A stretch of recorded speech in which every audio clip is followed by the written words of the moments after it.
Então, eu queria dar boa noite a todos, agradecer a presença do ilustre deputado, senador, ex-governador, ministro da Agricultura do Brasil, Dr. Pedro Simon, uma das grandes figuras da política brasileira e, sem sombra de dúvida, um dos maiores políticos de todos os tempos, não só do Brasil, mas do Rio Grande do Sul, com certeza.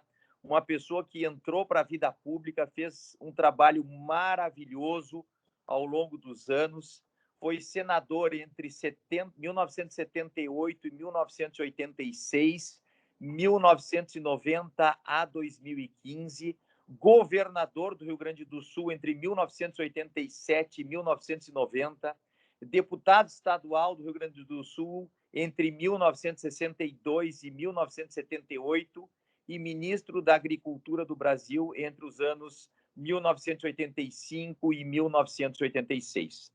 Nós já, tradicionalmente, estamos fazendo estes eventos. Começamos este ano com a ilustre presença da ministra de Portugal, Maria Lúcia do Amaral, provedora-geral de Justiça e vice-presidente do Tribunal Constitucional de Portugal. Tivemos depois a palestra do professor Manuel Gonçalves Ferreira Filho, e hoje contamos com a presença ilustre, então, do nosso querido senador gaúcho, Dr. Pedro Simon, que muito nos orgulha nos seus mandatos, fez um trabalho brilhante e é uma pessoa que inspira as novas gerações. Como o Dr. Pedro Simon viveu como ninguém a Constituição de 88, seria muito interessante as novas gerações entendermos por que essa nossa Constituição tem 250 artigos, é uma das constituições mais extensas do mundo, já tem mais de 100 emendas à Constituição brasileira. Ela, em extensão de Constituição, ela talvez perca somente para a Constituição da Índia, que é realmente a Constituição mais extensa do mundo. É uma Constituição que prometeu muitas coisas, ampliou muito a matéria dos direitos sociais, ampliou os poderes do Ministério Público, da Defensoria Pública, da Advocacia Geral da União, colocou os direitos sociais em evidência, fez um capítulo sobre os direitos humanos fundamentais, talvez um dos mais extensos rol de direitos humanos fundamentais, com 78 incisos. É uma Constituição que inaugurou o controle e evoluiu o controle concentrado de constitucionalidade, com ações diretas perante o Supremo Tribunal Federal. Então, sem mais delongas, eu gostaria de agradecer profundamente a presença do nosso querido amigo Pedro Simon, que hoje nos alegra muito aqui na noite de hoje. E se o senhor pudesse nos dar, então, um depoimento de como foi a Constituição, os diálogos, os debates, e pudesse contar um pouquinho, então, da sua história para que as novas gerações apreendam.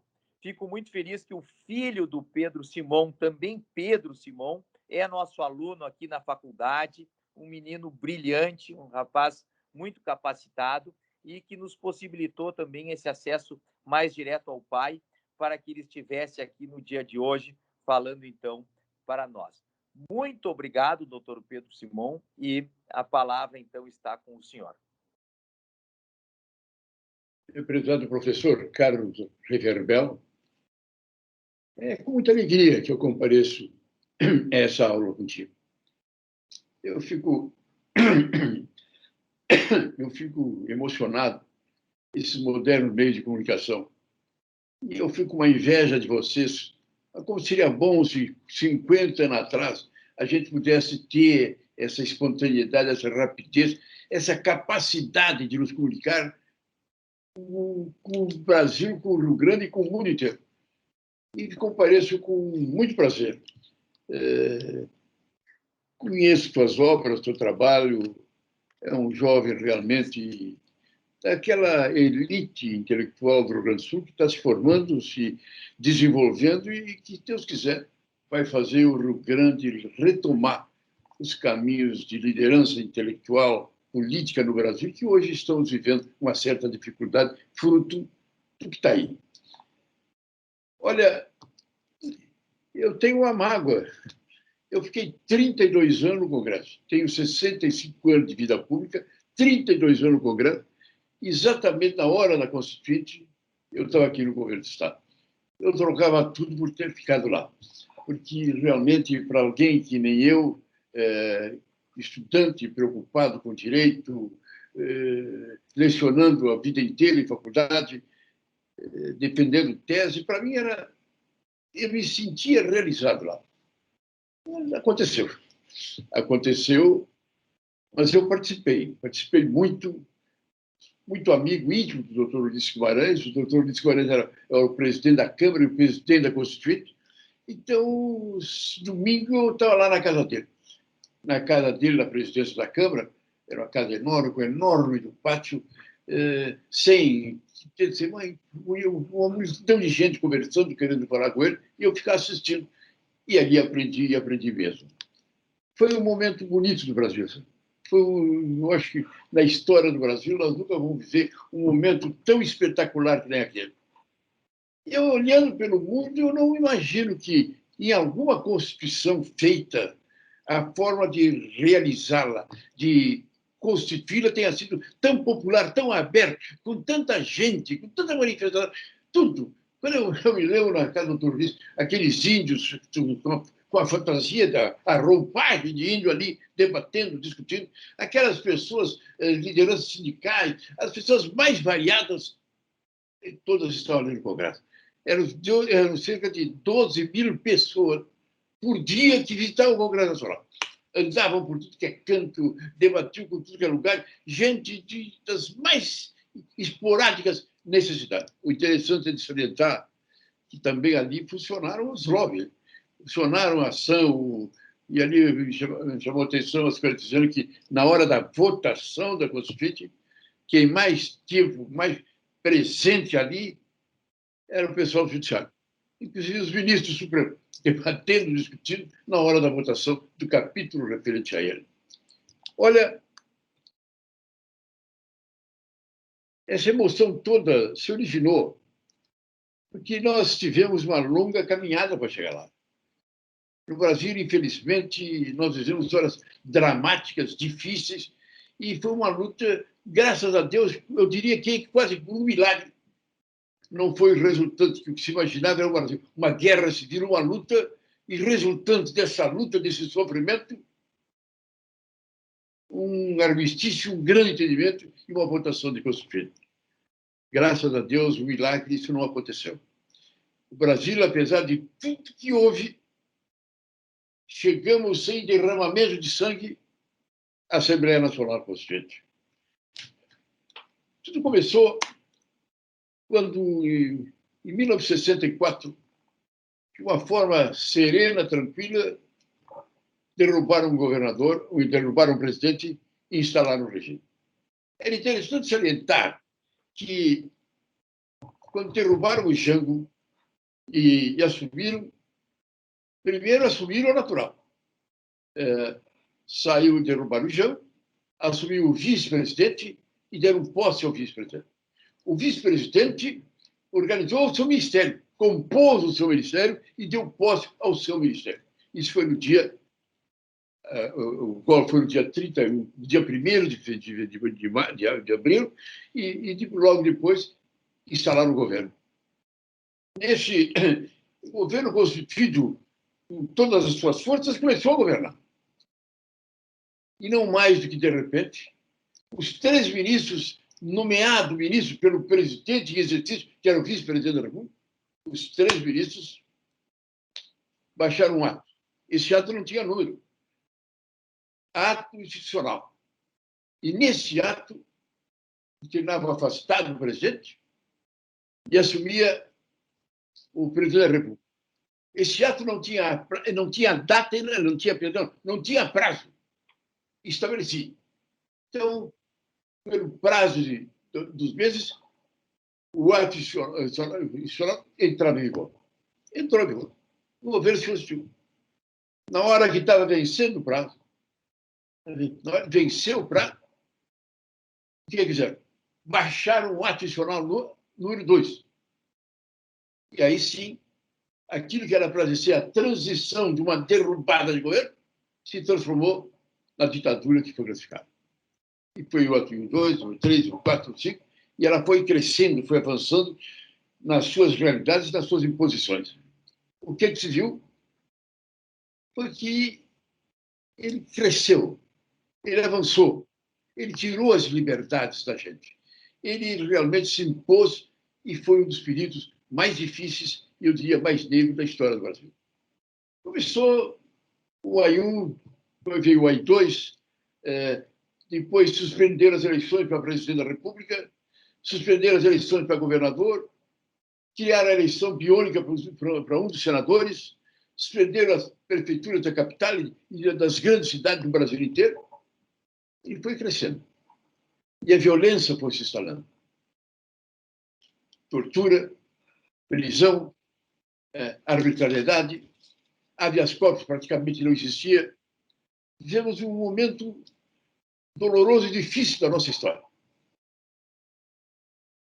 A imprensa, jornais como o Estadão, como o Globo, publicavam páginas e páginas com receitas culinárias, com poesias nas notícias que eram bloqueadas, porque o censor determinava a sua proibição. Foi uma época realmente muito difícil. Foi uma época realmente muito dura. E nesse crescendo que foi, houveram resistências. Resistências que existiram, mas que não se chegou onde poderia ter chegado se não fosse o tempo passado. Olha, o AI-2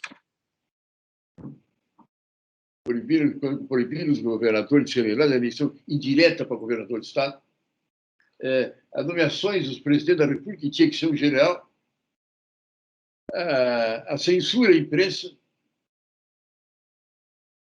a tortura, que foi uma realidade existente no Brasil. Chegou um determinado momento, foi o AI-5. O AI-5 foi o mais dramático, o mais cruel e o mais radical. Então, as resistências foram crescendo. O povo na rua, os jovens sequestraram embaixadores, trocavam os embaixadores sequestrados por estudantes que estavam presos. A tortura se estabeleceu. A coisa foi crescendo, chegando a um determinado que, inclusive, o Brizola fez um movimento de resistência, recebeu, inclusive, dinheiro de Cuba para fazer o início de uma revolução armada, que não deu em nada. Mas a campanha do voto em branco na eleição de 70, a Arena ganhou, o MDB ficou em terceiro lugar, o voto em branco fez uma montanha de votos. Existia dois partidos, a Arena e o MDB, e dentro da oposição havia um movimento, a extinção do MDB. O MDB só está defendendo, está justificando a ditadura, se diz que não é ditadura porque tem o MDB, e o MDB é instrumento da ditadura. Em meio a tudo isso, quando realmente nós estamos às vésperas de uma implosão social, para valer, o AI-5. O governo fechou o Congresso Nacional. Fecharam todas as assembleias legislativas, menos a do Rio Grande. E a do Rio Grande, uma estratégia inteligente, onde o presidente da Assembleia Legislativa do Rio Grande do Sul, Valdir Lopes, era primo irmão do presidente Costa e Silva. Nós levamos um levantamento total de toda a Assembleia, de como vivia, como existia, os seus deputados, seus direitos, suas vantagens, suas obrigações. Entregou o Valdir, o presidente, entregou para o seu primo presidente da República. E ele entregou para o Golbery, que era um chefe poderoso e sinistro chefe da Casa Civil, e ele devolveu ao presidente e disse: olha, o dossiê devolvemos, levantamos o conhecimento de tudo, e aí a resposta é que é uma Assembleia séria, não tem nada. O que é que eu faço? O senhor pode fazer duas coisas para ele. Arquiva, bota de lado, não se fala nada, fecha e está acabado. Ou então o senhor pode dizer: não encontrei nada e esse deixei aberto.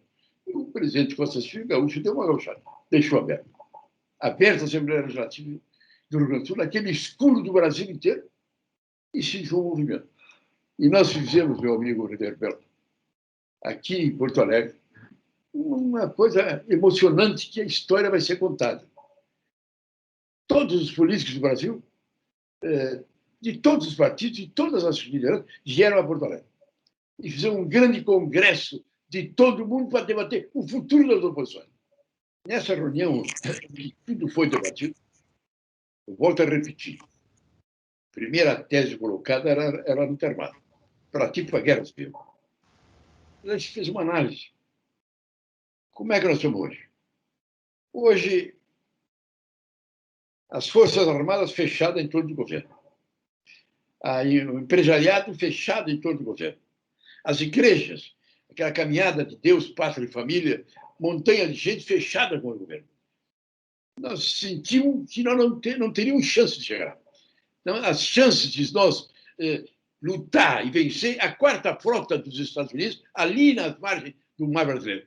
Quer dizer, nós achamos que a nossa caminhada era convocar o povo de forma pacífica a chegar lá.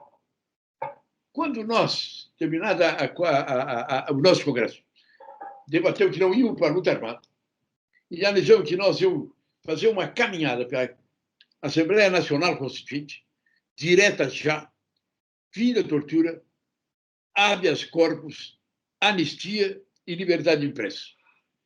E a primeira campanha que nós íamos iniciar era a direta já. E começou. Na sexta-feira, que encerrou o nosso congresso, fomos para a esquina da Rua da Prata. Iniciou a caminhada da direta já. Doutor Ulisses, doutor Tranquedo, doutor Vieira, Fernando Henrique Cardoso, Mário Covas, uma montanha de gente. Montanha de gente e piada minha. Muitos líderes, mas tinha o quê? 300, 400 pessoas.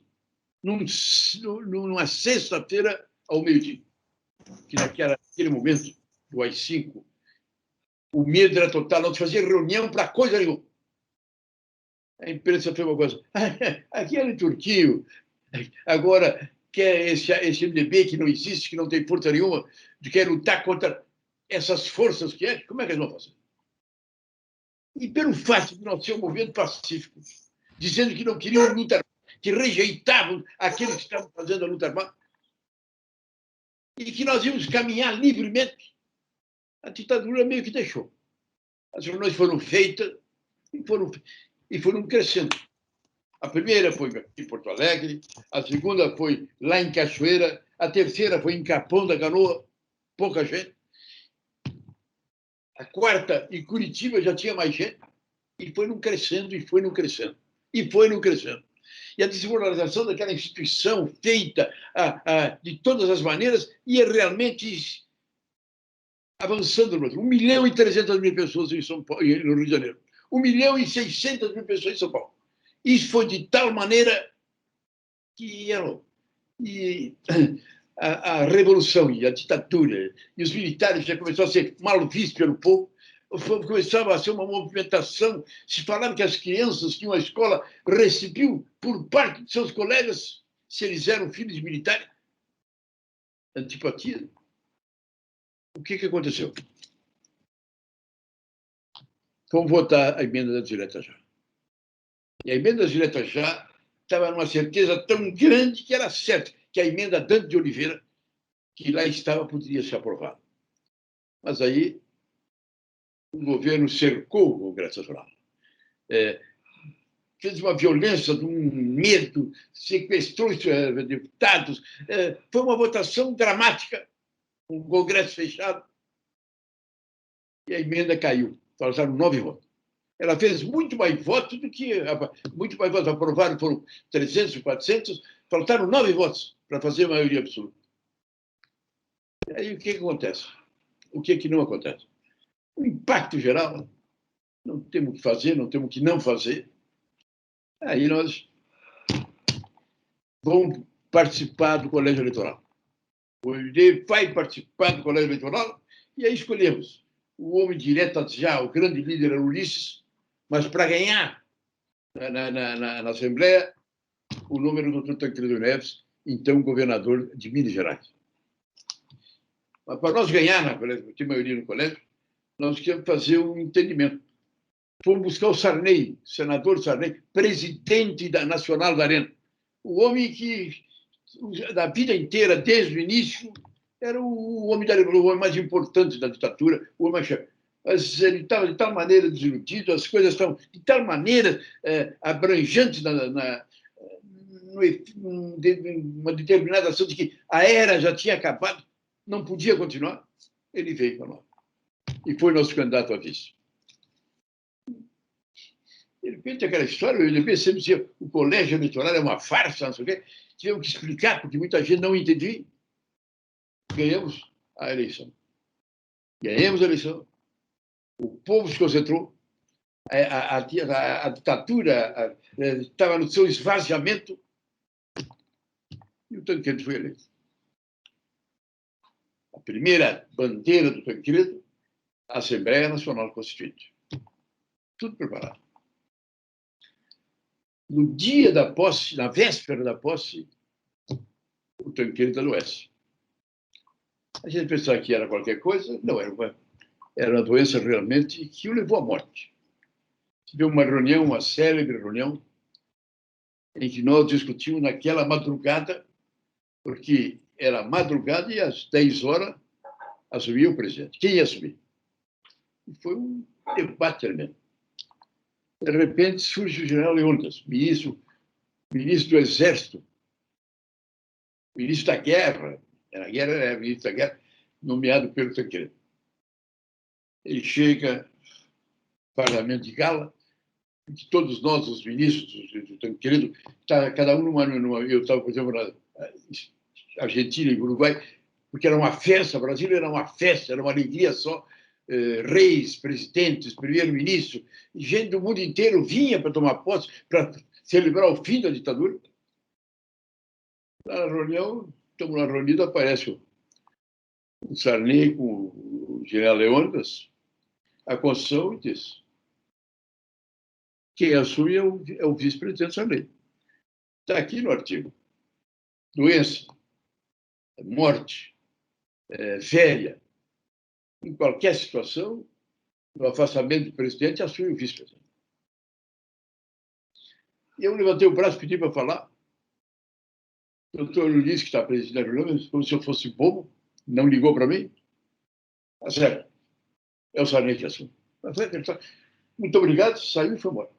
Aí ele olhou para mim, quando eu falei: ô Pedro, mas nós não estamos há 2 meses aqui coordenando essa posse do Tancredo?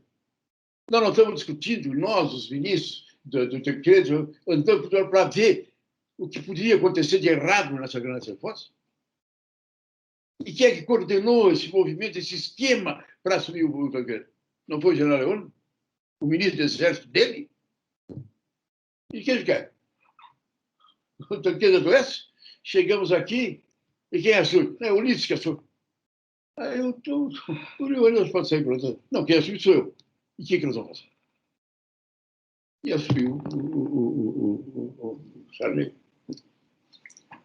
E até hoje se fala: não, Tancredo está doente, não pode assumir, assumiu o vice-presidente, a coisa mais natural. Mas não era. O Tancredo não tinha assumido a presidência da República. Ele foi aclamado presidente da República, até já tinha recebido o diploma do presidente, mas não tinha assumido. Nessas condições, quem tinha que assumir era o doutor Ulisses, presidente da Câmara, e na morte do Tancredo convocar nova eleição. Mas assumiu o Sarney. Houve uma naturalidade. Se fez festa, ele assumiu os ministérios. Eu não queria assumir o ministério, quer dizer, naquela altura, a reunião que era que alguns ministros que nem eu e outros também não queriam assumir, mas naquela altura se reuniu e disse: então, foi o seguinte, o Sarney não tem realmente nada que o intervine, a determinação, ele, seu presidente, o que tem atrás dele que o credencia, seu presidente? O Ministério do Estado resume toda aquela linhagem que fez a candidatura do Tancredo. Então assumiu. E o Tancredo assumiu. Assumiu a presidência da República e o Sarney era o Sarney. Era o homem que veio da arena, viveu toda aquela realidade, mas as coisas foram indo, foram desenvolvendo, foram avançando. Já foi um estouro ali, o negócio de começar a primeira coisa, convocar a Constituinte. Não, ela tinha que convocar a Constituinte, tinha o quê? Foi indo, foi indo, foi indo. Lá pelas tantas, houve um movimento assim, e ele convocou a Constituinte. Ali já houve, nessa altura, já deu um desentendimento entre o Tancredo, presidente, e o Ulisses, presidente da Câmara e presidente da Constituinte. Aí o que o Sarney faz?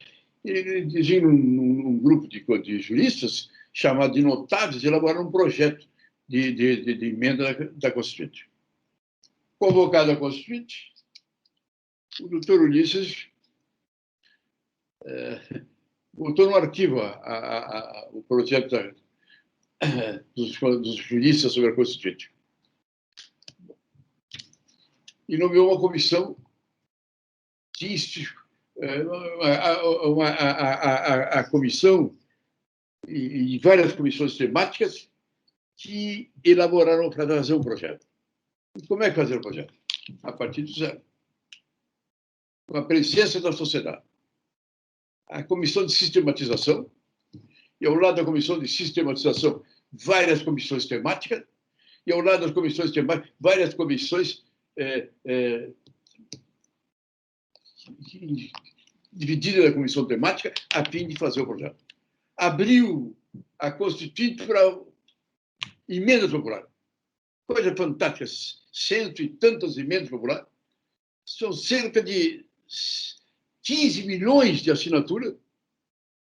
As 100 todas as emendas vieram para o deputado. E foi um debate espetacular. Olha, falam que foram mais de 15 milhões de pessoas que estavam no dia a dia na Câmara dos Deputados.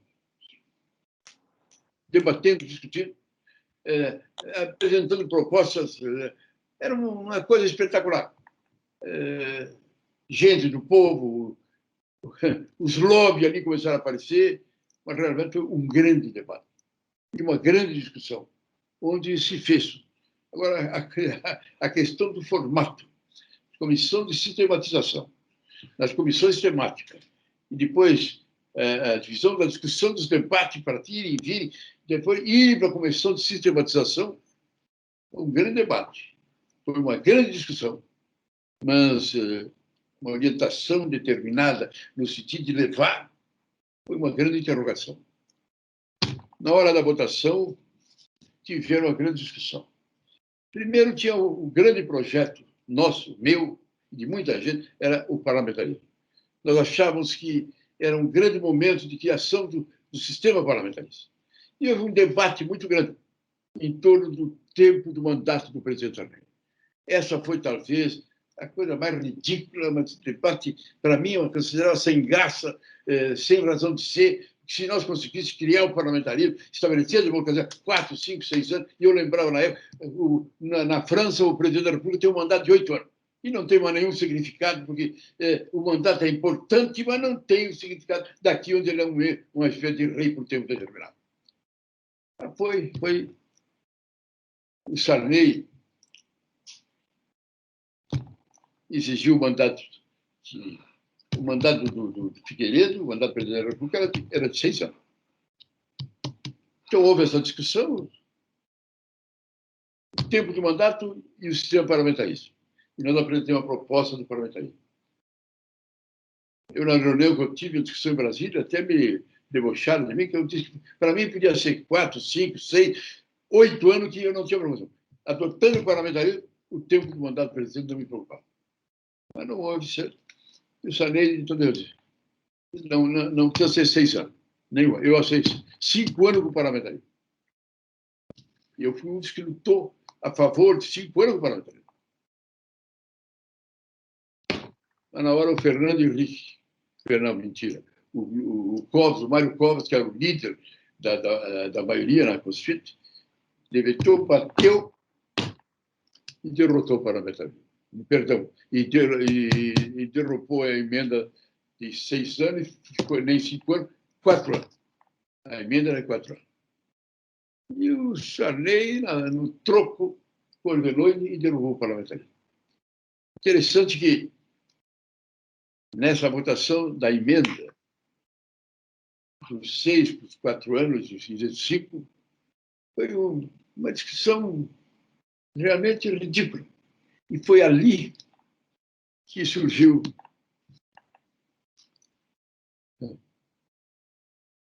um grupo chamado Centrão. Aí é que surgiu o é dando que se recebe.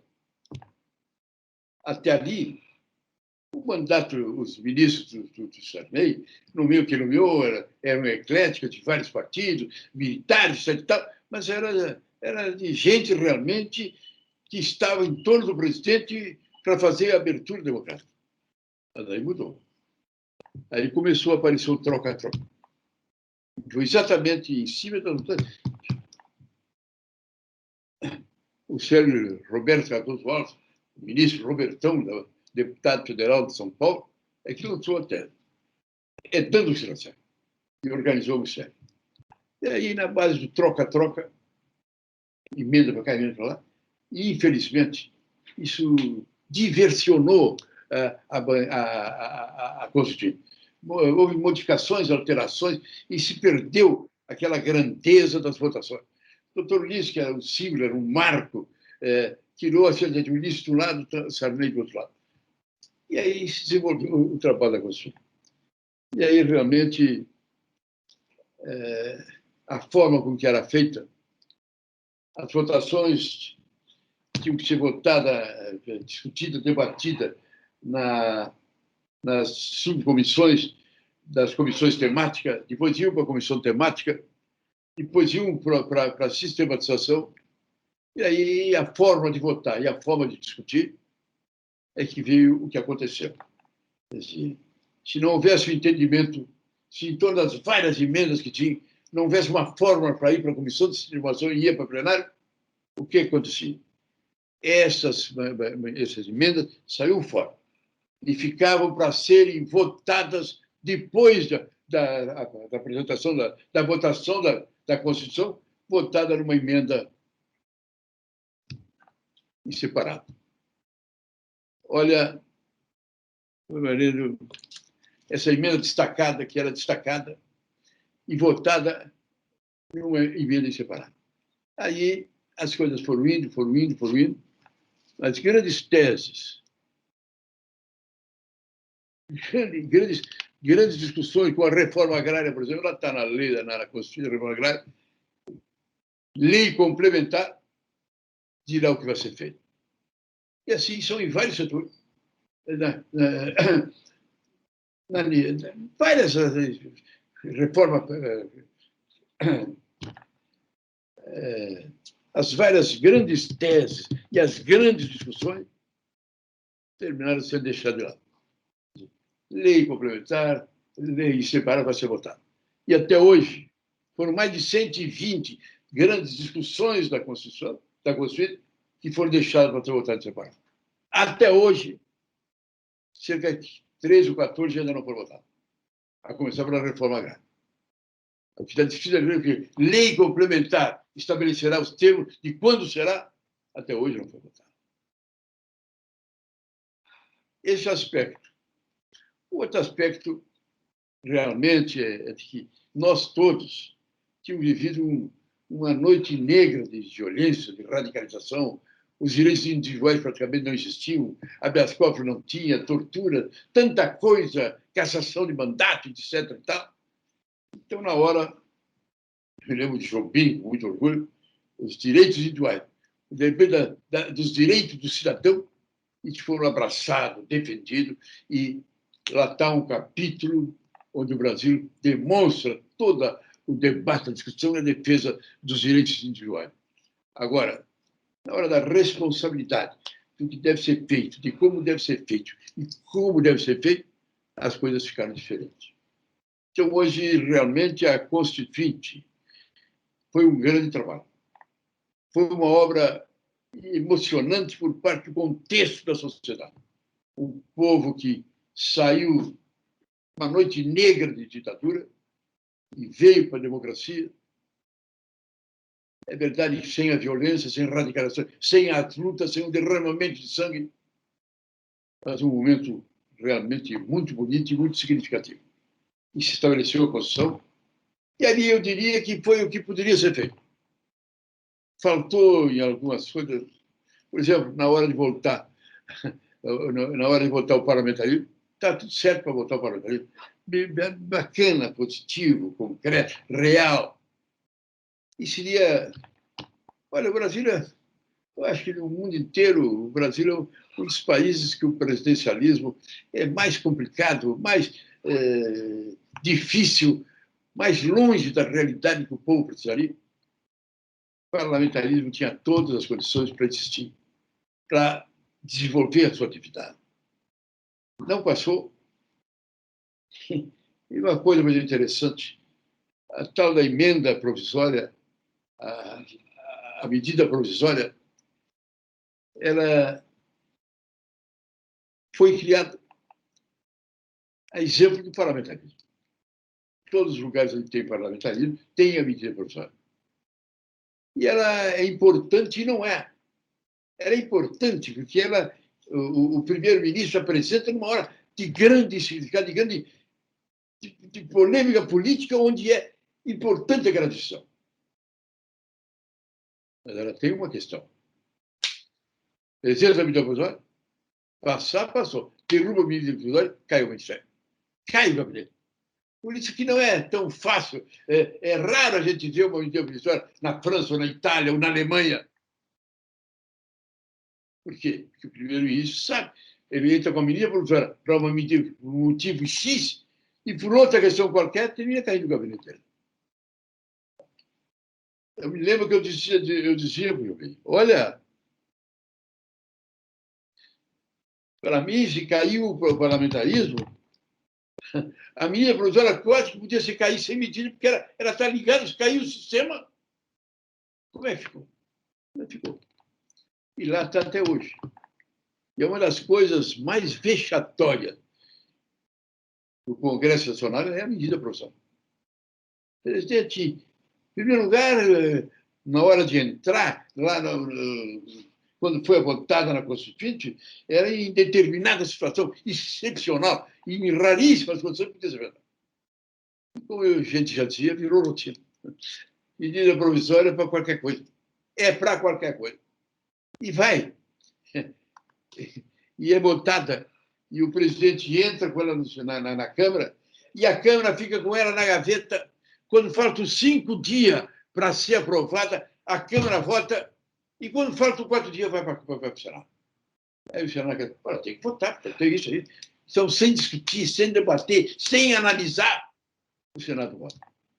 Isso é uma das coisas que desmoralizou o Executivo. O Executivo perdeu a responsabilidade na hora de votar uma lei, meditar, analisar e ver que ela tem que ser debatida e analisada lá no Congresso Nacional. Não. A medida provisória vai e se deu.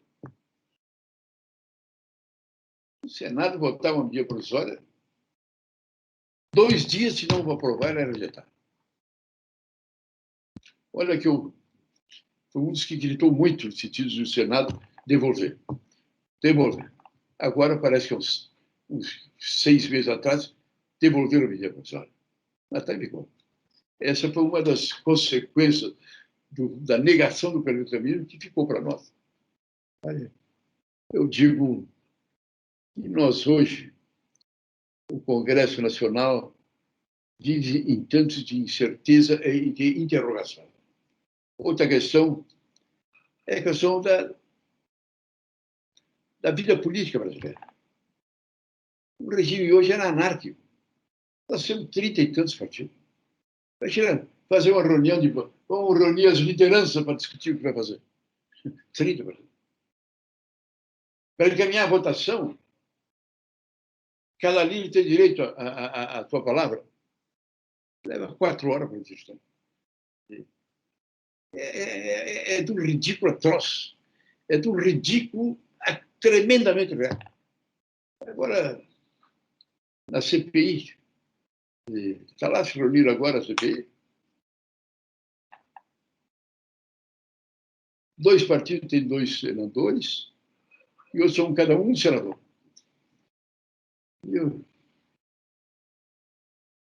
Eu creio que, sinceramente, o Congresso vive uma situação muito difícil. Muito, muito difícil. Não tem conteúdo, não tem ideia, não tem significado. Olha, e teve um momento o Brasil tinha os partidos políticos que vinham desde 45 e foram crescendo. Existiam os partidos políticos. A Revolução fez uma lei de partidos políticos, uma boa lei, aberta, democrática. O partido que antes da lei, como é que se criava um partido? Um grupo de pessoas se reuniu, vamos criar um partido. Então, criava um partido nacional, partido nacional. Reuniam e criavam um partido. Então, criava uma comissão para o Rio Grande do Sul, de cada estado, cada uma comissão. A comissão criava no estado e depois criava uma comissão em cada município e criava no município. Então, vinha de cima para baixo, sem representatividade nenhuma. A lei que a ditadura criou, não. Um grupo de pessoas se reuniu. Criava um partido no diretório estadual. Um grupo. O grupo do diretório estadual criava comissões no município.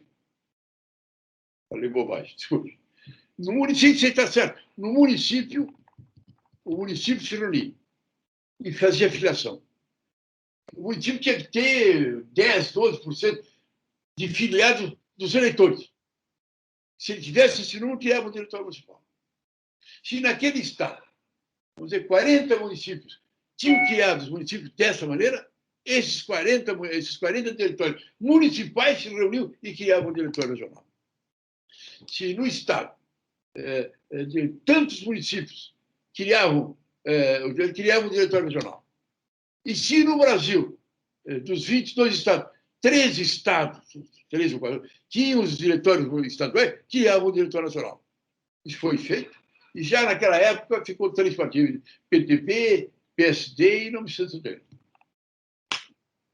O governo, quando veio, criou a Arena e a MDB, extinguiu os partidos políticos todos e criou a Arena e a MDB. No início, na eleição de 70, a Arena elegeu todos os governadores, a Arena elegeu no Senado de 83, o MDB ficou com 7, de 81 e a Arena com o resto. A Arena é herói, tudo bonito. Mas ela foi se desmoralizando, esvaziando, decaindo, e chegou a determinado momento que a Arena estava zero. Aí houve um momento para extinguir os partidos, extinguir a Arena e a MDB. Eu, senador, berrei na tribuna, dizendo não é a hora de extinguir os partidos. Abriu o leque partidário nessa altura, onde então é responsabilidade, ninguém sabe o que quer. Vamos convocar a Constituinte. Convocada a Constituinte, eleita a Constituinte, assumida a Constituinte, extingue os partidos. E aí se permite que a Constituinte escolha determinado grupo para fazer partido. Um percentual X para fazer os partidos. E aí começaram a fazer os partidos. Eu briguei, lutei. O Brizola foi radical, porque ele queria criar o PTB, que outros... No fim, eu me lembro numa sessão da Câmara dos Deputados, quando extinguiram a Arena e o MDB. Casualmente falou o Sarney, presidente da Arena do outro lado, e falei eu em nome do MDB. Eu disse, até nas festas se nota a diferença de si. As flores, algumas flores são para a alegria da festa e outras são para a tristeza da dor. Eu estou aqui com as minhas dores, a minha tristeza pela extinção do MDB. E lá está o presidente Sarney, na alegria da extinção do seu partido. Ele está feliz da extinção do seu partido. E eu lamento a extinção do MDB, porque acho que é triste. E é o que aconteceu. Ou seja, extinguir os partidos, criar os partidos, abrir os leque, e hoje temos 30 e mais 20 para serem formados. Essa é uma das questões que nós realmente estamos vivendo dentro desse contexto. Eu acho que eu já meio... Quer saber, eu abro a mão para as perguntas de vocês. Tá bom. Me esqueço. Tá Professor. Bom. Muito obrigado, doutor Pedro Simão, pela sua brilhante exposição. Fez um apanhado muito bonito de toda a matéria. Eu teria várias perguntas para fazer. Eu vou me limitar a duas perguntas, duas perguntas, para deixar para o auditório, para os demais participantes. O senhor comentou na Constituição de 88 que teve um projeto de Constituição que foi o anteprojeto dos notáveis. Foi liderado por um jurista chamado Afonso Arinos de Melo Franco. O Afonso Arinos de Melo Franco é que liderou esse trabalho que poderia ter redundado na Constituição de 88. Uma pergunta que eu faço, porque os livros não explicam muito bem, por que este projeto foi totalmente desconsiderado pelo Congresso Nacional? Por que o Congresso não se debruçou sobre esse anteprojeto dos notáveis? Essa era uma primeira pergunta que eu faria para o senhor aí. Depois eu posso fazer uma segunda depois. Porque, em termos da criação da Constituinte, já se estabeleceu uma polarização. O doutor Ulisses e o grande número de constituintes queriam que ela fosse aberta, democrática, participação popular. E o Sarney, na hora de criar, ele não foi feliz na forma de criar. Ele criou monocraticamente. Ele fez a escolha das pessoas. Então, ali não se chamou a Constituinte, o projeto do fulano do Beltrano. Não, projeto do Sarney. E ficou estabelecido ele, Sarney. E ali já vinha com os 5 ou 6 anos, se não me lembro, de mandato do presidente. Então, ela realmente teve isso que você tem, eu acho que foi correto, ela podia ser usada, é evidente que ela. Mas eles acharam que botar ela disposto para fazer atrás não teria o mesmo efeito desse debate aberto que teve. Na verdade, se nós analisarmos todo o caminho, toda a discussão, a forma que foi feita, foi realmente muito espetacular, muito bonito. O povo participou, o povo debateu, o povo esteve presente. Agora, você tem razão que, na hora de compor, lá nos finalmente, a situação ficou muito mais difícil. Agora, se o Sarney tivesse, como presidente, fez o entendimento, chamado as pessoas para essa comissão, que não falou nem com o Ulisses, nem com ninguém do Congresso. Não falou, ele e não sei mais quem. Então, a fórmula dele escolher a comissão passou a ser um processo do Sarney. E como ele já não era muito bem visto, ele foi uma pena, mas se tivesse se reunido, se o presidente Sarney tivesse chamado o doutor Ulisses, os líderes de partido, a OAB, para desse entendimento fazer a comissão, eu acho que aí poderia ter sido diferente. Você tem razão. Seria realmente interessante que isso fosse feito. Agora, de qualquer maneira, se o debate da Constituinte foi amplo, aberto, debatido, discutido até demais, o outro foi fechado por um grupo, dizem que foram alguns que fizeram, e foi realmente fechado demais. Muito obrigado. Uma segunda pergunta, doutor Simão. Entre 1961 e 1963, o Brasil chegou a ter uma experiência parlamentarista, uma curta experiência parlamentarista, que depois ela veio a cair, se reestabeleceu o presidencialismo e depois se baixou o ato institucional sem número de 9 de abril de 64. Inclusive, o Tancredo Neves foi primeiro-ministro. Depois, inclusive, foi o Brochado da Rocha, aqui do Rio Grande do Sul, até foi professor da Universidade Federal de Teoria Geral do Estado. Essa experiência parlamentarista que nós tivemos de 61 a 63, ela não chegou a ser discutida no Congresso Nacional? A influência do Raul Pila, que foi talvez o maior bastião da defesa do sistema parlamentarista, esse tema não entrou na ordem do dia na Constituinte de 87? No Pila, na experiência parlamentarista, nós do Rio Grande do Sul, inclusive teve uma Constituinte que votamos, aprovou o parlamentarismo. O Rio Grande do Sul aprovou o parlamentarismo. Mas o governo federal recorreu e caiu no Supremo.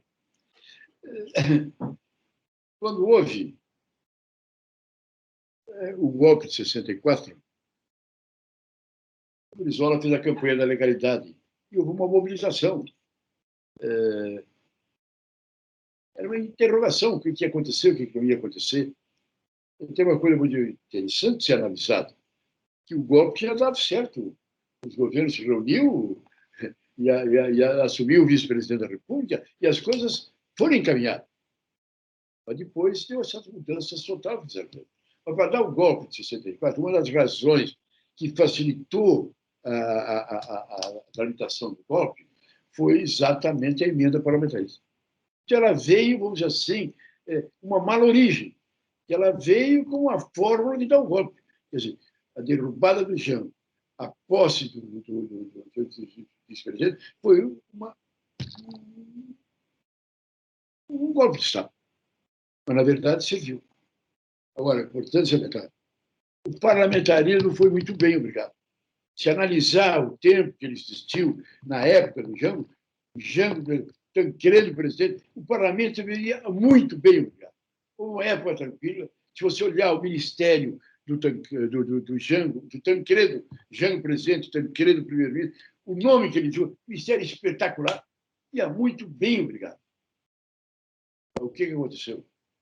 Aconteceu com muita singeleza. Aconteceu que já ali o Tancredo, presidente da República, o primeiro-ministro, o Jango presidente da República, já havia um grande debate. Já existia o Juscelino Kubitschek, que era candidato à reeleição, queria voltar como presidente.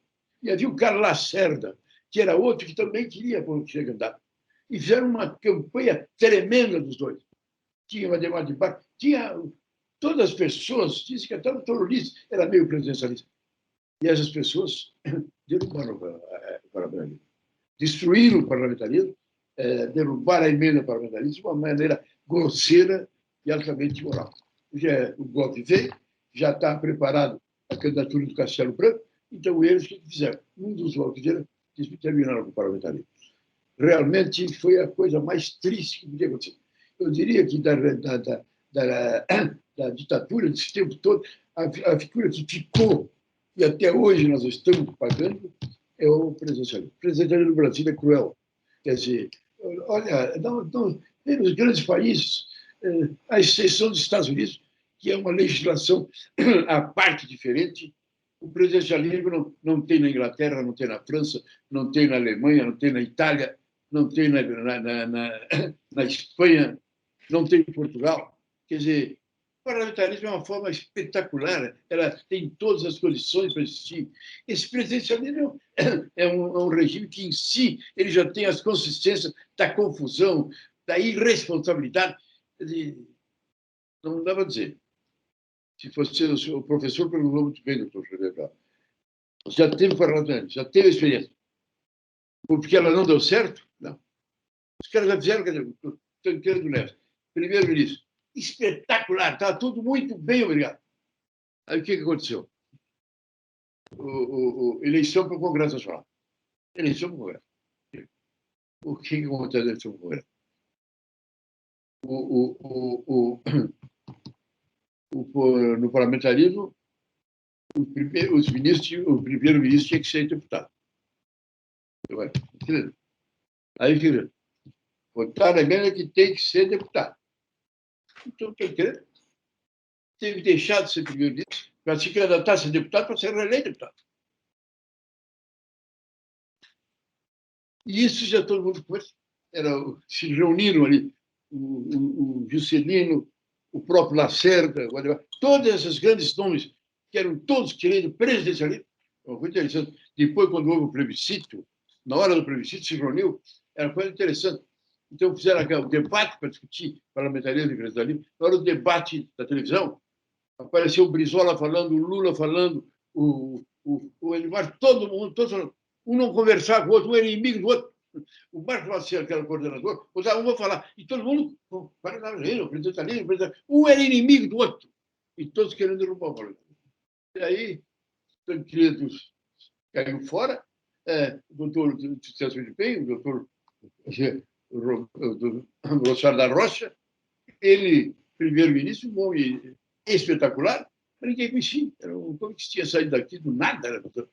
Então, desgraçadamente, o parlamentarismo não tem encontrado força. Estava tudo maldito aquela hora que, para mim, o Sarney podia precisar 5 anos, 6 anos, era o que menos importava. E na hora que nós tivesse o parlamentarismo, o presidente era não, o cara de 1 ano, o nosso amigo Mário Covas, e o Sarney também, magro, revoltado, deu um troco. É que ele queria ganhar mais um ano. E ficou, ele ganhou.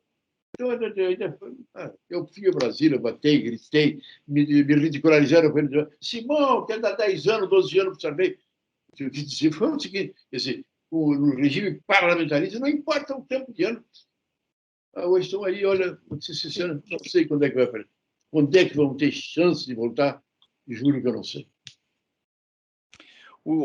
Nós tivemos, na experiência da Constituição, 2 processos de impeachment. Um da presidente Dilma Rousseff e nós tivemos que até, inclusive, o Ibsen Pinheiro era o presidente da Câmara, do Fernando Collor. O senhor enxerga que o sistema presidencialista, a revelia de todos os seus problemas e percalços, ele foi um sistema que funcionou na Constituição de 88, ou o senhor acha que não foi, que um sistema que não funcionou? Porque uma vez o Ibsen Pinheiro me disse que a Constituição de 88 foi a Constituição espelho retrovisor, ele usava essa expressão, porque não se olhava muito para frente na Constituição de 88, mas se imaginava todo o período predecessor a respeito do regime militar. E muitos dos artigos que foram colocados na Constituição de 88 eram tantos direitos humanos e fundamentais que se inscreveu na Constituição de 88, muito era em razão do período deposto do regime militar. E ele foi um partícipe ativo, que ele era presidente da Câmara e colocou em votação o processo de impeachment do Fernando Collor. E depois tivemos o processo de impeachment da Dilma Rousseff. Qual a sua avaliação assim desses 2 períodos históricos que nós vivemos, o senhor viveu ativamente, e se isso mostra que o presidencialismo, ainda com todos os seus percalços e problemas, teve alguma funcionalidade? Ou se nós tivéssemos um sistema parlamentarista, teria sido um sistema muito melhor, muito mais fácil, nem se precisaria ter tirado o presidente da República por um crime de responsabilidade, mas uma simples moção de desconfiança ou uma mudança, perda de maioria no Congresso já justificaria uma alternância e uma retirada do primeiro-ministro. Olha, professor, eu lhe garanto, eu estava lá. Eu posso dizer que a CPI do Bolsonaro, do mensalão, a CPI do Collor, do Collor, ela nasceu no meu gabinete. Realmente, os fatos que foram apresentados eram dolorosos. Agora, eu concordo que, se fosse parlamentarismo, seria a coisa mais tranquila. Ele caía o gabinete, derrubava o gabinete e o Brasil continuava. Ali, por exemplo, vai tranquilo. Ele, presidente, o que aconteceu, as verbas que ele usava, o que o motorista dele contou, onde a primeira-dama recebia as verbas vindas do ministro da Fazenda, aquele esquema que arrumava dinheiro, e dava verba para aqui, verba para lá, verba para comprar as roupas, enfeites, olha, verba para reformar toda a casa da Dinda. Aquela coisa toda que apareceram era um doloroso. Foi, inclusive, uma longa entrevista dada pelo irmão dele, que fez que a coisa viesse à tona. Agora, com toda a sinceridade, se fosse no parlamentarismo, ele cairia com a maior tranquilidade. Aliás, ele caiu com a tranquilidade e não criou problema nenhum. A democracia continuou, desenvolveu, foi adiante. E, aliás, até digo eu, o Itamar foi um belíssimo governo, que realmente, aquele período do Itamar na presidência da República, que as coisas, com o plano real e com a normalização, com a seriedade, com a integridade das coisas, que as coisas realmente existiam.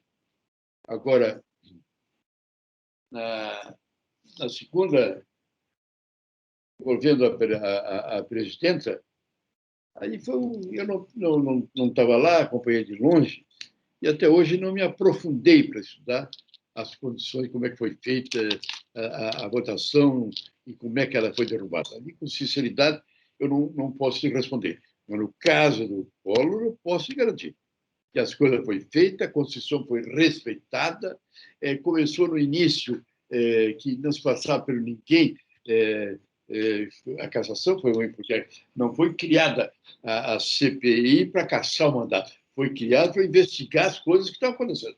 E elas apareceram de tal maneira, tão reais, que se levou à conclusão que praticamente a imensa maioria do Senado votou o afastamento dele. Mas no parlamentarismo, realmente essas coisas aconteceriam com mais absoluta tranquilidade. Muito obrigado. Eu já acabei fazendo 4 perguntas, né? Então eu vou abrir para o grupo que está nos assistindo para ver se alguém tem alguma pergunta a fazer para o doutor Pedro Simon. Marcos, foi você que levantou? Marcos José Stefani. Boa noite, professor. Boa noite, senadora.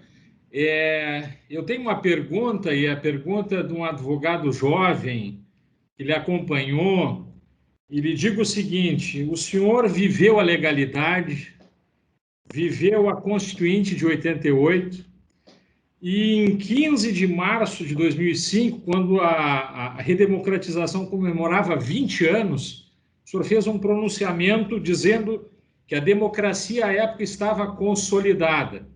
Agora, 2021, quando a gente se depara com uma juventude, uma geração que recebeu, que herdou essa democracia, que não viveu a legalidade, que ainda era muito jovem na época da ditadura e que herdaram, portanto, aquilo que vocês, os constituintes, o senhor em especial, e vários gaúchos trilharam naquele caminho duro, naquela região duríssima que era a ditadura, eu pergunto, o senhor hoje, com o olhar, com a experiência do passado, com a vivência histórica que o senhor teve, mas fixado no presente, olhando para o futuro, o senhor voltaria a afirmar hoje que a democracia permanece consolidada no Brasil?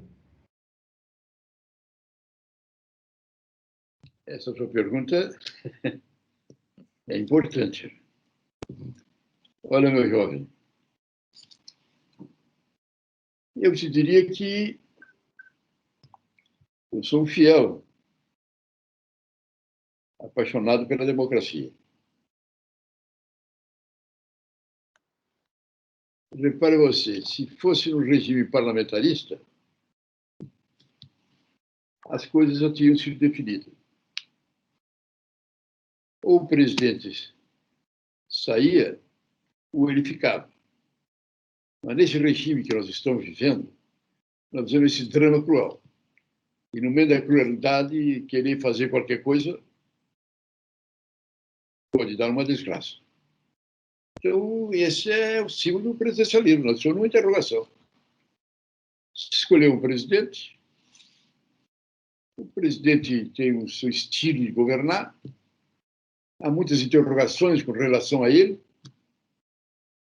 Nós temos que esperar ele completar o mandato, mas as provocações que são feitas de lado a lado estão insistindo, estão crescendo, e se tornam essas interrogações permanentes. Agora, na mudança dos ministros militares, ficou essa interrogação. Para que essa mudança? Para que não? Eu creio que nós temos que fazer o nosso esforço dramático para ficar o nosso regime, para ficar o presidencialismo, a democracia. Acho que nós temos que dar um esforço muito grande para essa democracia existir. A maneira do presidente governar as suas interrogações, veja, por exemplo, essa hora que nós estamos vivendo, o presidente podia ser um grande herói, coordenar, dirigir, desenvolver, avançar, reunir todos em torno do Brasil e poderíamos estar avançando e caminhando juntos. Levou um tempão, só agora que nomeou um gabinete de crise, perdão, um gabinete para desenvolver a saúde do país, Mas mesmo assim, com essas complicações, que estão aparecendo. Eu me coloco a favor da democracia. Me coloco a favor da democracia. Mas acho que nós estamos, nesse momento, tendo que parar para pensar. Acho que nós tínhamos que estabelecer uma fórmula. As pessoas têm que estarem presentes e buscar um grande entendimento para debatermos nessa hora que nós estamos vivendo. Eu acho que as pessoas, independente de partidos, independente de situações, eu me sinto na vontade de poder ajudar, dar minhas mãos para encontrar um entendimento que nos leve à totalidade da democracia e fugir dos atalhos que algum possa representar. Olha, cada um tem que dar a sua parte. Eu acho que a hora que nós estamos vivendo é difícil e é complicado. Não é uma gripezinha, não, é muito grave. São um monte de brasileiros que estão morrendo. A crise financeira é difícil. Mas não é a ditadura que vai resolver. Não é um golpe mais um golpe que vai resolver. E, principalmente, querendo, através de militares, ir para um caminho é voltar a começar tudo de novo. Eu, nos meus 91 anos, na colaboração, no esforço que eu fui um dos que tem para nós sairmos da crise, eu apelo do fundo do coração. Vamos nos esforçar, vamos nos dar as mãos. Não é hora de ter projeto de A, B ou C, tanto do lado de cá como do lado do governo. É hora de nós realmente nos compenetrar. O Brasil nunca viveu um drama que nem esse. Estamos aí de máscara, estamos aí com os hospitais lotados, estamos aí com interrogações de número, e a economia sofrendo as suas consequências. Olha, meu professor Reverbero, acho que cada um tem que fazer a sua parte. Eu, um velhinho aqui no meu canto, mas estou praticamente cada dia no programa que tem hoje contigo, falando, dizendo isso, meus jovens. Se esforce.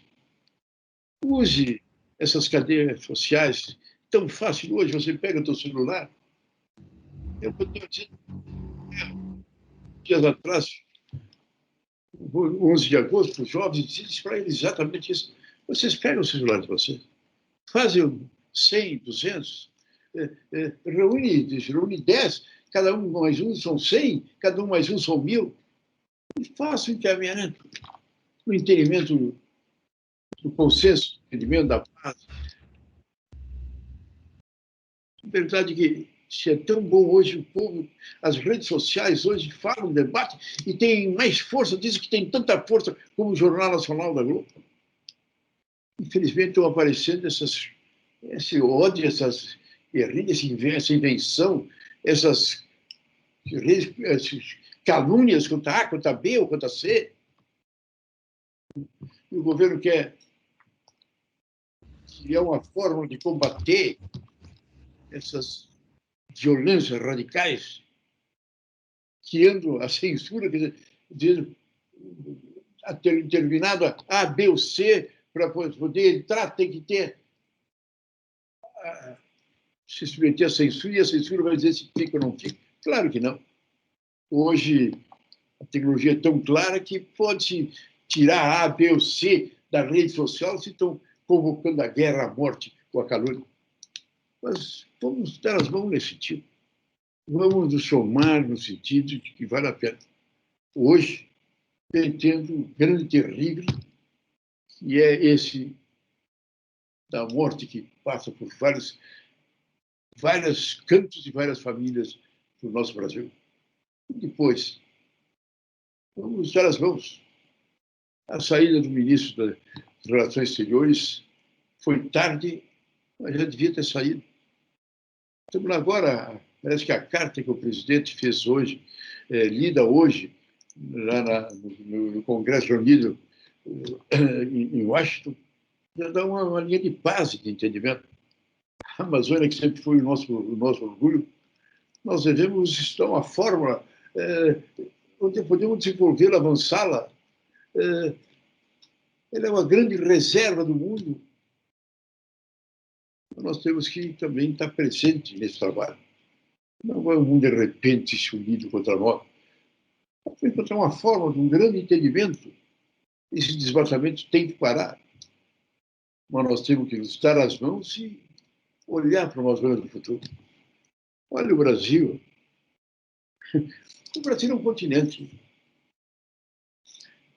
Eu, quando fui ministro da Agricultura, nós fizemos uma festa que o Brasil conseguiu 50 milhões de toneladas de grãos. Maravilha. Hoje já estamos 230 milhões de toneladas. Somos um grande fornecedor de matéria-prima de alimento para o mundo inteiro. Primeiro exportador de alimentos do mundo inteiro é o Brasil. Nós temos as maiores reservas de terras agricultáveis do mundo inteiro. Nós temos as maiores reservas de água doce do mundo inteiro. Pelo amor de Deus. O Brasil realmente nasceu para ser um grande país. Não temos luta de conquista, não temos ambição por terra, briga. São um país, um povo de paz e ordeiro que queremos isso. Temos condições para ser um grande país. E agora, com essa tecnologia, o Brasil tem todas as condições para ser e chegar lá. Não é possível. Essas divisões, essas radicalizações, esses ódios não podem acontecer. Não há razão para que isso aconteça. Negócio de corrupção.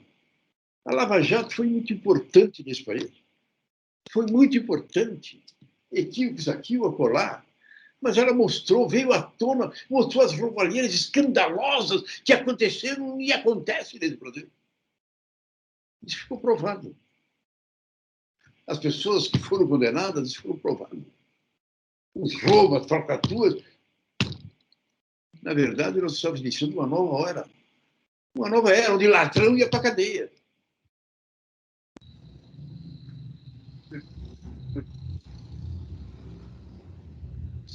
Evaluação para onde é que nós vamos, o que é que nós queremos.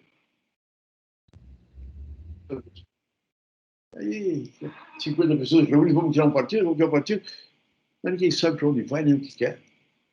O jovem que falou realmente tem razão.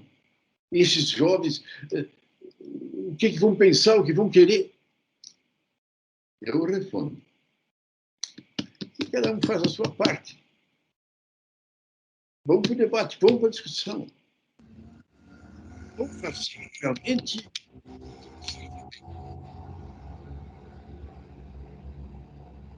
Meu amigo, professor Rederberg,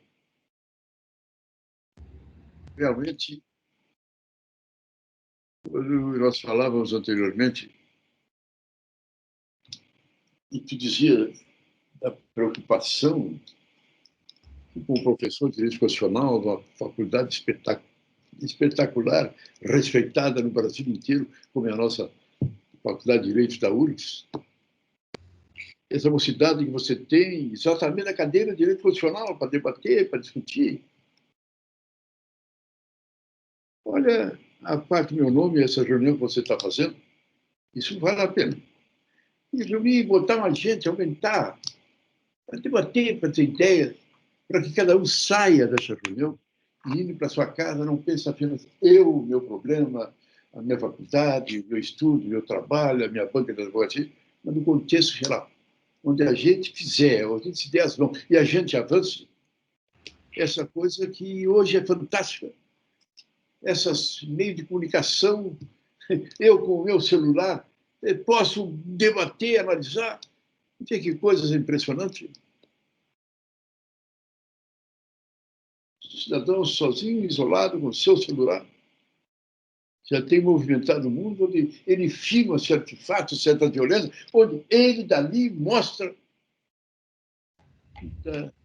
o simples ato de presença dele. de ter coragem de ir, avançar, vir, focar e dar distribuição. Vamos fazer. Cada um vai fazer o que pode. Eu estou aqui, meus 90 anos, 91, assistente, mas eu, pelo menos, quando chego em casa, eu se cada um fizer a sua parte, eu acho que nós evitaremos o pior. Muito obrigado. Mais alguma pergunta? Agradeço a pergunta do Marcos José Stefani. Eu fiz 4 perguntas. Vamos ver mais uma pergunta. Boa noite, professor. Boa noite, senador. Eu gostaria de fazer uma pergunta bem breve. Só para lembrar, assim, que o plebiscito do parlamentarismo em 2003, em 93, perdão, ele foi exatamente depois do impeachment do Collor. E eu me lembro bem daquela época, foi uma lavada, o presidencialismo ganhou naquela época, justamente fazendo propaganda de que a gente põe e a gente tira. Esse era o mote da propaganda presidencialista na época, em 93. Né? Então, na verdade, a queda do Collor foi muito benéfica, digamos assim, para que o presidencialismo fosse escolhido na época. A minha pergunta é a seguinte: o senhor passou, depois de sair do governo do Estado, em 90, né, aí mais de 20 anos no Senado. Nesse período todo, houve de novo algum tipo de discussão a respeito de se fazer um novo plebiscito, se discutir isso novamente depois daquele plebiscito de 93? Olha, meu João, você me lembra um momento que eu sofri muito. Realmente, o impeachment do Collor serviu de grande motor para ajudar o presidencialismo. A gente bota, a gente tira. Eu li todo mundo. A gente bota, a gente tira. E na base da gente bota, a gente tira, passou o presidencialismo. Eu fico pensando se não foi um absurdo que a gente fez. Olha, uma coisa interessante de se analisar, porque é o mundo inteiro. Olhar para os países, as grandes nações que têm respeito, que têm credibilidade, que estão aí, são presidencialistas, são parlamentaristas. É uma necessidade absoluta do parlamentarismo. Eu me pergunto como chegar lá depois. Eu diria que, nesse tempo que eu fiquei lá, nesse tempo todo depois, tentativa houve, mas não teve condições de se avançar, de se criar um movimento. Acho que tem que se sepultar essa hora para ali adiante a gente poder tentar de novo. Porque não tenho nenhuma dúvida. O Collor foi uma desgraça. E o Collor de um jeito, o atual presidente do outro, mas o presidencialismo sempre tinha uma interrogação. Você fica dependendo de uma pessoa. Dos seus erros, do seu estilo, da sua maneira de ser. O país todo fica dependendo de um presidente. Eu, com toda sinceridade, acho que o parlamentarismo vai voltar, mas não agora. Nós temos que vencer essa desgraça toda e termos um momento de paz, de tranquilidade, de serenidade, para então a gente sentar na mesa e fazer o grande entendimento do Brasil e do seu futuro. Isso, escuta o que eu digo, isso terá que ser feito. Nós temos que nos sentar e analisar o nosso Brasil, a nossa situação, quem nós somos, as coisas que estão aqui para serem levadas adiante, o que está indo bem, a agricultura está indo excepcionalmente bem, a fórmula de fazer é uma realidade que hoje, no mundo que respeita, Brasil, grande produtor, alimentador do mundo, nós vamos tem que avançar nesse sentido. Agora, ele terminar com a Lava Jato, soltar tudo, botar uma pedra em cima, para voltar a ser tudo como era, lá adiante vai começar tudo de novo. Vamos manifestar, apesar do nosso Supremo, das incongruências desse Supremo, tá. O relator, ministro relator da Lava Jato e de todos os processos de Curitiba, 2 anos e meio depois, ele vem dizer que o processo deve ser nulo, porque Curitiba não era o lugar, devia ser em São Paulo, no Rio de Janeiro, ou no Brasil. Só se isso se mostra a anarquia da irresponsabilidade onde as coisas foram acontecidas. Se era para dizer isso, ele que dissesse 2 anos e meio atrás. E a operação seria feita em Brasília, coisa boa. Mas se voltar, vamos voltar a zero. Tudo, meu Deus do céu. O fato foi importante no Brasil. Quando o Supremo decidiu que preso, condenado em 2º grau, fica na cadeia até a decisão final, se é solto, vai solto. Isso mudou tudo. Até essa decisão no Brasil, nenhum cara de roubo grande pegou cadeia. E a cadeia é ladrão de galinha, roubo político, roubo de coisa pública, não ia para cadeia. Tem um governador lá de São Paulo, um baita governador, prefeito, governador, rouba, mas se faz, fez grandes obras, mas fez grandes roubalheiras, não pegou um dia de cadeia. 10, 20, 30, 50, 70 processos, sei lá quanto ele sofreu, um dia de cadeia. Ele veio a Lava Jato. Ele foi para a cadeia. Olha, meus irmãos, a modificação que houve foi muito simples. O cidadão rouba, o juiz condena. Ele recorre, vai para a junta de Porto Alegre. O juiz condena. Quando recorre em 2º grau, ele continua recorrendo como se... Mas fica na cadeia. Como é que era antes? E agora voltou a ser agora. É condenado no juiz. Vai para a cadeia. Recorre, condenado na junta, vai para a cadeia. Ele vai para o pleno, vai para a cadeia. Vai para Brasília, vai para a cadeia. 4, 5, 6, 7 vezes, fica sempre preso hoje. Não. Solto. Não. Preso até o julgamento definitivo.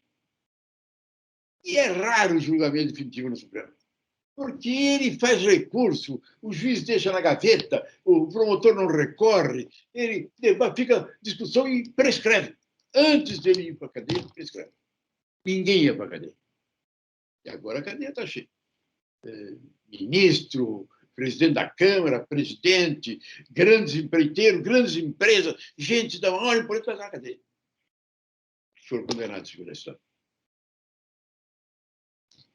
5 bilhões de recursos que foram encontrados. Olha, tem uma coisa errada. Daí ia fechar, daí ia voltar como era antes. Por amor de Deus. Eu acho que essa é uma questão importantíssima que nós temos que olhar com o devido cuidado. Muito obrigado pela resposta. O Ricardo fez a pergunta do plebiscito de 93 sobre o sistema de governo que não passou, né, o parlamentarismo, e manteve o presidencialismo. No ato das disposições constitucionais transitórias, no artigo 2º e 3º, também se optou por monarquia ou república também. E se associou muito a monarquia ao parlamentarismo e a república ao presidencialismo. Este foi um outro binômio que também... Exatamente, essa relação umbilical que o pessoal fez na propaganda. Isso. O plebiscito foi tão ridículo que eles, inclusive, votaram o plebiscito sobre a monarquia. Então, foi para esvaziar mais ainda. tinha espaço na televisão, no programa de televisão, quem é a favor do presidencialismo, quem é a favor do parlamentarismo e quem era a favor da monarquia. Foi a ridicularização da coisa. Olha, aquele princípio, todas as pessoas que eram importantes, doutor Ulisses, meu Deus do céu, Brizola, Lula, todo mundo era a favor do presidencialismo. Mais alguma pergunta para a gente também não cansar o doutor Pedro Simão, para que ele também possa descansar? Mais alguma pergunta antes de encerrarmos a nossa importante reunião aqui, nosso importante debate de hoje? Professor? Sim. Eu fiz aqui boa noite, né, ao senhor, boa noite ao nosso senador Pedro Simão. Eu fiz aqui um pequeno compilado das perguntas que nós recebemos pelo WhatsApp, mas só farei uma para o nosso senador. Tá bom. Se possível. Claro, ótimo. Nós batemos aqui em nome de toda a nossa audiência aqui, eu cumprimento o senador, nós batemos uma audiência aqui bem alta, só aqui no Teams, fora a plataforma do Moodle, fora o YouTube. Então aqui, senador, houve algum debate na Assembleia sobre a criação de um tribunal constitucional? Hoje nós temos uma proposta de emenda que é debatida aqui pelo um senador gaúcho que prevê mandatos aos ministros do Supremo. Nós tivemos, qual queria, né, a nossa audiência aqui, a nossa colega Melanie aqui, outros fizeram uma pergunta mais ou menos nessa linha da influência do judiciário nas decisões de legislativo e executivo. Né? Nós queremos brevemente lhe ouvir para também não lhe cansar nesse final aqui de dia. Muito obrigado. Olha, eu acho que, como nunca, o Supremo está na vitrine. Na verdade, o debate básico, grande, hoje no Brasil é o Supremo. Também, hoje, o Supremo é...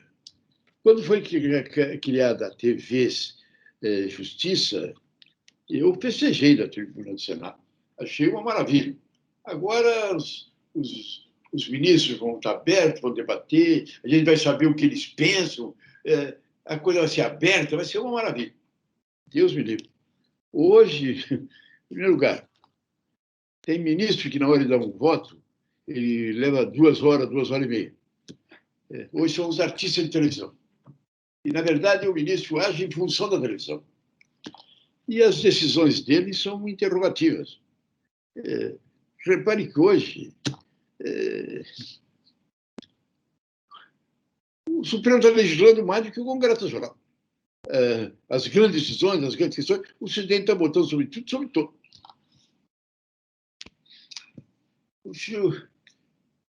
É uma interrogação muito grande. O mandato deve ser perpétuo ou deve ser por tempo determinado? Tem muita gente que acha que o mandato deve ser por tempo determinado.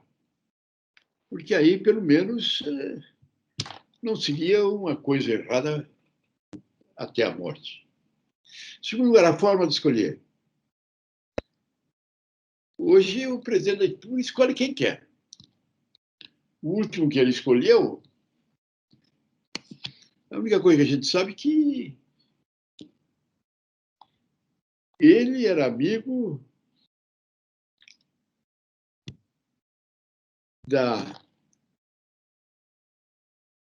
do sogro do filho do presidente. Ele era muito amigo do sogro do ministro do Supremo. Olha, está muito triste esse desempenho. O Supremo chegou a uma condição que ele se mete em tudo, está participando de tudo. Ele Eu, com toda sinceridade, tenho muitas restrições.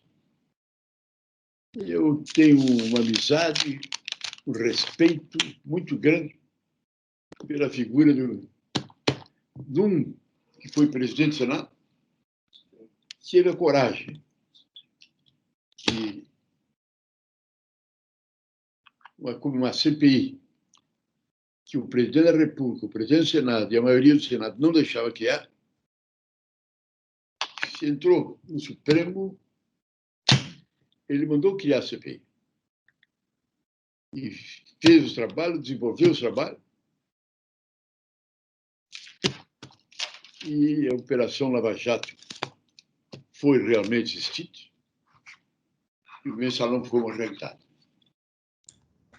CPI dos bingos, né, senador? Se não me engano. Cigalão dos Pinhos, resolveu no mensalão. Mas, afora isso, olha, o que nós temos, infelizmente, de decisões negativas, de interrogações com relação ao Supremo,